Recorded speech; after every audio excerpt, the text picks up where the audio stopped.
If Governor Daniels gets his way next year, big changes will be coming to education in Indiana. Tonight, he looks ahead to 2011 and back at 2010 in this year-end interview from his office in Indianapolis. This state's greatest achievement this past year, something that involved your administration, was what? Leading America in private sector job growth. Every month this year, we were first or second or third. It does say something about Hoosier workers, about the business climate in the state, about the fact that we kept taxes down while everybody else was raising them. Does that explain it? I mean, or is there something more than the tax climate? Road building's a big part of it.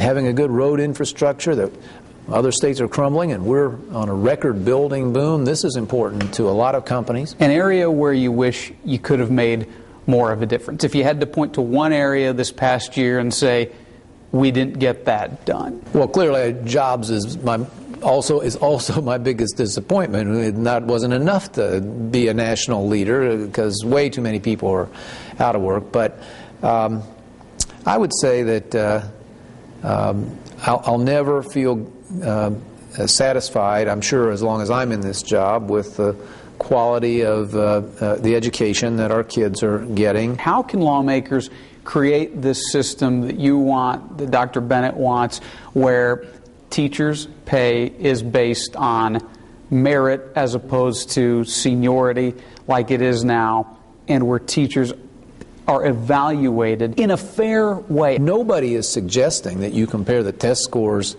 at a wealthier school, let's say, to a failing school. What we seek to measure is the growth, and we can now do this. It takes into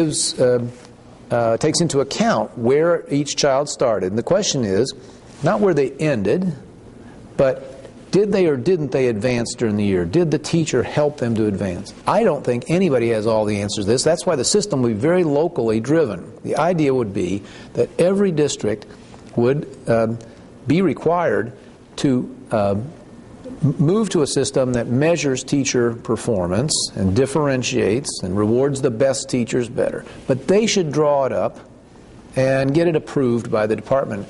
I look forward to our having maybe dozens of different approaches, and over time we'll learn which one is the very most accurate and the very most fair. Can you understand why some people think you're putting too much of the onus on the teachers here? I think the biggest factor in whether a kid's going to learn is what kind of a home he comes from. Does he come from a home that's stable, where both parents are, or at least one of the parents is gainfully employed, where that love of education and learning is fostered? And that is something that, as a conservative, I'd guess you would say government can't ever do anything about that. By the way, that's the reason I only support measuring growth. You don't penalize the teacher. In fact, I want to reward the teacher who has the hardest to teach kids, the kids who did come from disadvantaged backgrounds, educationally disadvantaged backgrounds. But, among those things that we can affect, teacher quality far and away is number one. The literature says 20 times more important than number two.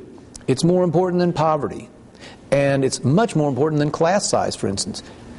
The data is very conclusive. You put a great teacher in front of a big class, they'll learn. Put a poor teacher in front of a small class, and they won't. I want this to be a very pro-teacher bill. I think it's so unfair that we don't pay the best teachers, or the teachers who take on those most difficult classrooms, more for what they're doing. We love teachers, and we appreciate that of those things the system can work on, they are the most important part. The governor also predicts bipartisan support for a couple other items he hopes to push through the legislature next year, reforming local government and the criminal justice system.